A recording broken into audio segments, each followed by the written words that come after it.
મીઠી મધુરી વાત ભાગ 161 અને વચનામૃત ચાલે છે 62.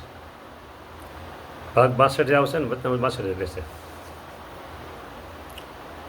એમાં આપણે કાલે જોયું રઘુવીરજી મહારાજનો પ્રશ્ન, જીવનો મોક્ષ તે કેમ કરે ત્યારે થાય, એ અંગે આપણે થોડીક વાત જોઈ હતી કાલે.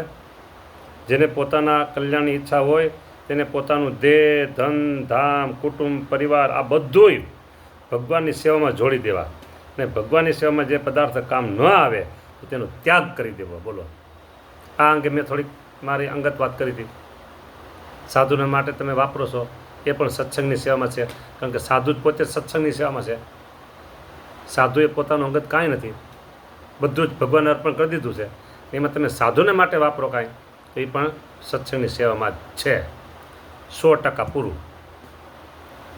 અને ઉપયોગ ન આવે સત્સંગમાં, બરાબર, અહીં મહારાજ ચોખ્ખું લીધું, બરાબર, ભગવાનની સેવામાં જોડી દેવું. ભગવાનની સેવામાં ગયો એટલે સત્સંગની સેવામાં ગયો.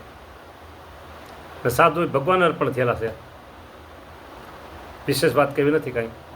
કાંઈ કથા સાંભળનારા પછી એમ કે સ્વામી પોતાના રૂમની જ વાત લઈને ઊભા છે. હા, પ્રસંગ આવે છે તો હું આ કહું છું, બાકી મને 100% એમ નહીં, 1000% એમ નહીં, 1,00,000% એમ નહીં, કરોડ ટકાને વધારે વિશ્વાસ પૂરેપૂરો છે સ્વામિનારાયણ ભગવાન ઉપર. પણ આના કથાના માધ્યમથી કોઈકને સેવાનો લાભ દેવો હોય ભગવાનને, એટલે મને આ કેવરાવે છે. બાકી બહુ બીજું મારે કોઈ ચિંતા ટેન્શન છે નહીં કાંઈ.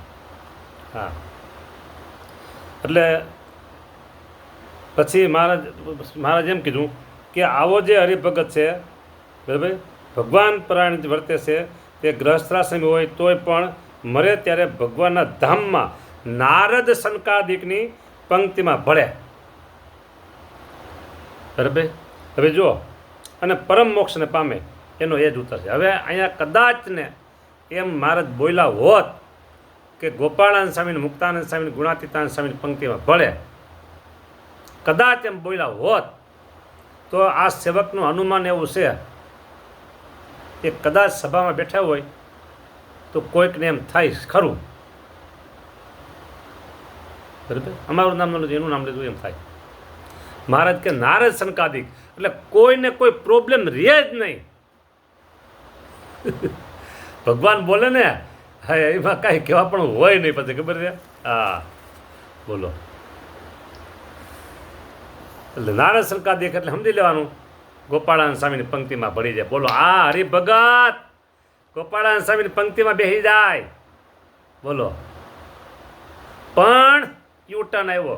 અહીંયા કીધું કે પોતાનું ધન, પોતાનો દેહ, પોતાનું ધન, પોતાનું ધામ એટલે ઘર, કુટુંબ, પરિવાર, એ બધું ભગવાનને અર્પણ કરવું કેટલું અઘરું છે. એલું નથી બાપલાવ. હે, ગોપાળાનંદ સ્વામીની પંક્તિમાં બેવું એટલે કઈ નાની માના ઘર નથી, તો મોટી માના ઘર છે. બોલો, હવે આ સેવક ગૌરવપૂર્વક એક વાત કરી શકે, ગૌરવપૂર્વક એક વાત કરી શકે, ગૌરવપૂર્વક. હા,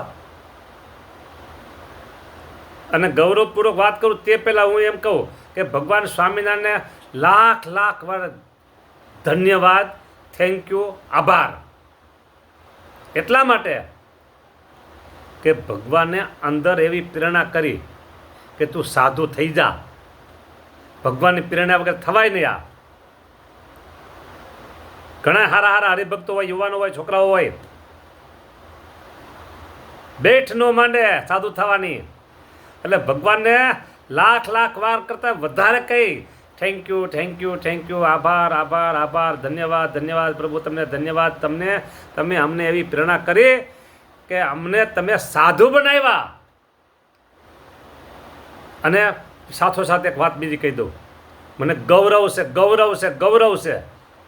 ગૌરવ કયું છે કે ગુરુદેવ શાસ્ત્રીજી મહારાજના શિષ્ય મંડળમાં મને મારો સમાવેશ થયો.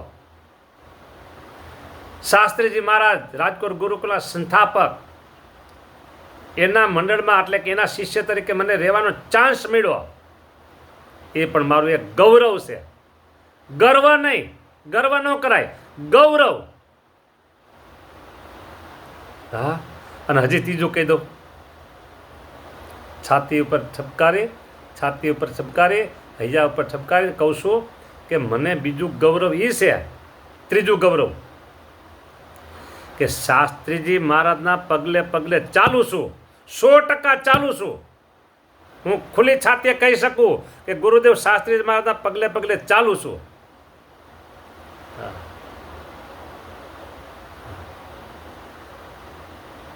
લોક નિંદા કરે તો ભલે, લોક વખાણ કરે તો ભલે, અત્યાર સુધી ગુરુકુલની અંદર હોય તો કોઈ વાંધો નથી, કોઈ પ્રોબ્લેમ નથી. ગુરુકુલની અંદર રહેતા હોય કોઈ પણ શાખામાં, કોઈ પણ સંસ્થામાં, એમાં તો કોઈ પ્રોબ્લેમ કોઈને ન હોય એ પગલે ચાલવામાં. પણ બહાર નીકળ્યા પછી ખબર પડે કે ગુરુદેવના પગલે ચાલવું કેટલું કઠણ છે. ને એ કઠણ રસ્તાને, કઠણ કેળીને ન ગણીને, અવગણીને અને ગુરુદેવના પગલાંને ચૂક્યો નથી, અત્યાર સુધી ચૂક્યો નથી, એનું પણ મને ગૌરવ છે. હા, શાસ્ત્રીજી મહારાજ જેવા ગુરુ મળ્યા એ ગૌરવ.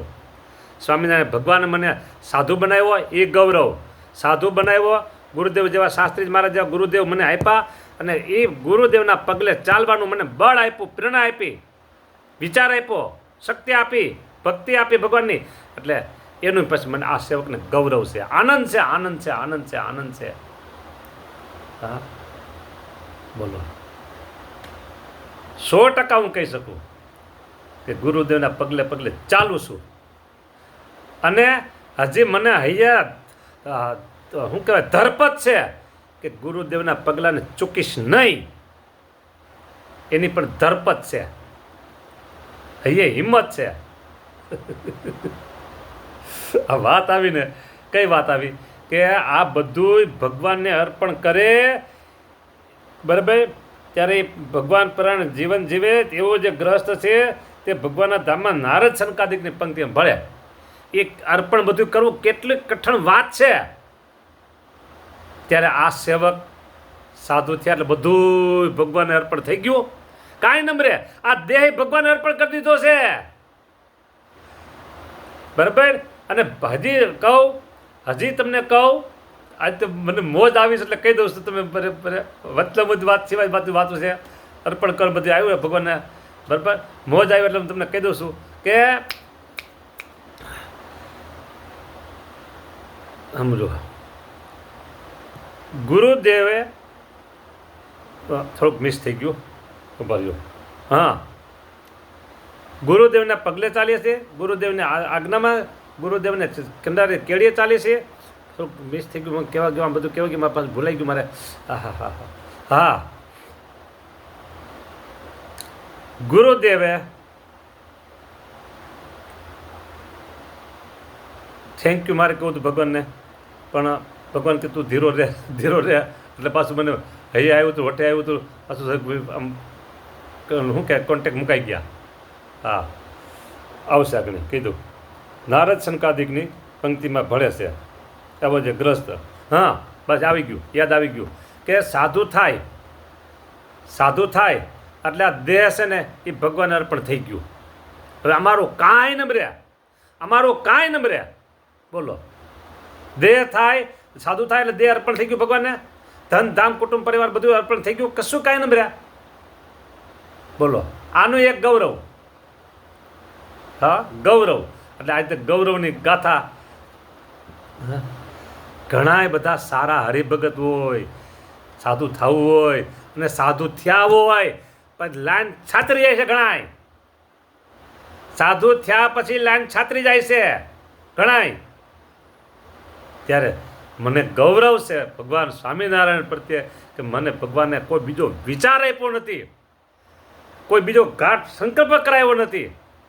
હા, બરાબર. અને નારદ સનકાદિકની પંક્તિમાં બેસી ગયા છીએ એટલે નારદ સનકાદિક એટલે આ જગ્યાએ લેવાનું ગુણાતીતાનંદ સ્વામી, ગોપાળાનંદ સ્વામી. આ સાધુ ગુણાતીત જોકનો સાધુ છે. એ પાછું બીજું ગૌરવ આવ્યું. આ તો નકર ગૌરવ જ આવે છે. લ્યો, હરિભગત હોય, હરિભગત હોય લાખો નહીં, કરોડો હોય ત્યારે ભગવાનને અર્થે નથી વાપરી શકાતા તો ભગવાનના સાધુને માટે ક્યાંથી વાપરી શકાય? એક પૈસો પણ ભેગો નથી લઈ જવાના કોઈ. સિકંદરે ખુલ્લા હાથ મકાવ્યા હતા, રાજ સૈનિક બધું હતું, આગળ રખાયું હતું, ચારે બાજુ પૈસો ઉડાડજો, હું કાંઈ ભેગો નથી લઈ જવાનો, કબરમાં મારા હાથ ખુલ્લા રાખજો. તો બીજો કોઈ લઈ જવાના છે કોઈ? ભગવાનને માટે, ભગવાનના સાધુને માટે વપરાવાનું ને એટલું જ તમારું કામનું છે, સમજી રાખજો. હા, એટલું જ કામનું છે. અરે નાના નાના માણસો હોય ને તો એ બિચારા પૈસો બચાવી અને મદદ કરતા હોય, સેવા કરતા હોય છે. મોટા લોકો એક બાજુ તરી જાય છે. એ સારા અવસરમાં, સારી જગ્યાએ, સારા સાધુ માટે, ભગવાન માટે સારી જગ્યાએ, સારા મંદિરમાં નથી વાપરી શકતા. એને માન્યું હોય ત્યાં વાપરે. એ તો તારું મનનું માનેલું છે બાપા, તારા મનનું માનેલું છે, એમાં ભગવાન રાજી નથી. મન ગમતું સર્વે મૂકીને એક તમને રીઝાવાને, બ્રહ્માનંદ કે મન કર્મ વચને ગુણ તમારા ગાવાના. મનધારી સેવાય નહીં, મનધારો પૈસો વપરાવાનો ન જોઈએ. ભગવાન કહેશે એ જગ્યાએ વાપરવો જોઈએ, ભગવાન કહેશે એ જ વાપરવું જોઈએ. હા, જે થાય છે નિયમથી બારું તે તો ગમતું નથી અમારું. ભગવાને અડધી એક લીટીમાં આખી શિક્ષાપત્રી કહી દીધી. જે થાય નિયમથી બારું તે તો ગમતું નથી અમારું. મનગમતું કરો એનું કોઈ ફળ નથી, કોઈ ફળ નથી મનગમતામાં, નથી જ. હા, અહીંયા કીધું જેને પોતાના કલ્યાણની ઈચ્છા હોય તેને પોતાનું દેહ, ધન, ધામ અને કુટુંબ, પરિવાર, બોલો, એ સર્વેને ભગવાનની સેવામાં જોડી દેવા. બોલો, અને ભગવાનની સેવામાં જે પદાર્થ કામ ન આવે તો તેનો ત્યાગ કરી દો. કોણ ત્યાગ કરે? એક તો બતાવો કોઈ ત્યાગ કરે એવો. એટલે આજે આ કથા આવી છે. ભગવાનની સેવામાં જોડવાની બધી વાતો હતી ને અમને આ સાધુ થવાનો વિચાર આવ્યો. સારા ગુરુ મળ્યા, ગુરુના પગલે ચાલવાનો વિચાર મળ્યો. હજી એ રીતભાતને અનુસરણ ચાલીએ છીએ એટલે આ બધું અમારો ગૌરવ છે. અમે મારા વાત કરી, આમાં મારું જો મારાથી કંઈક અહંકાર, મારો અહંકાર આમાં કંઈક ભૂલમાં કંઈક આવી ગયો હોય, મને આવવા દીધો નથી, પણ કદાચ તમને દેખાતો હોય કે થોડોક સ્વામીનો અહંકાર છે તો તમે ક્ષમા કરજો, રાજી રહેજો. બરાબર, મને એક આનંદ ઉર્મી આવી એટલે મેં તમારી પાસે રજૂ કરી છે. બરાબર, બીજું કોઈ મારે આમાંથી અહંકારને કે પછી મારા દેહાભિમાનને પુષ્ટ કરવાની કોઈ વાત છે નહીં. પણ આ જે મને મળ્યું છે ને એનું મને ગૌરવ છે. અને સાધુ છે એટલે બધું ભગવાનની સેવામાં અર્પણ થઈ ગયું છે એનું ગૌરવ છે. એટલે મેં આ મારા ગૌરવની વાત કરી છે. રાજી રહેજો, રાજી રહેજો, રાજી રહેજો. જય સ્વામિનારાયણ.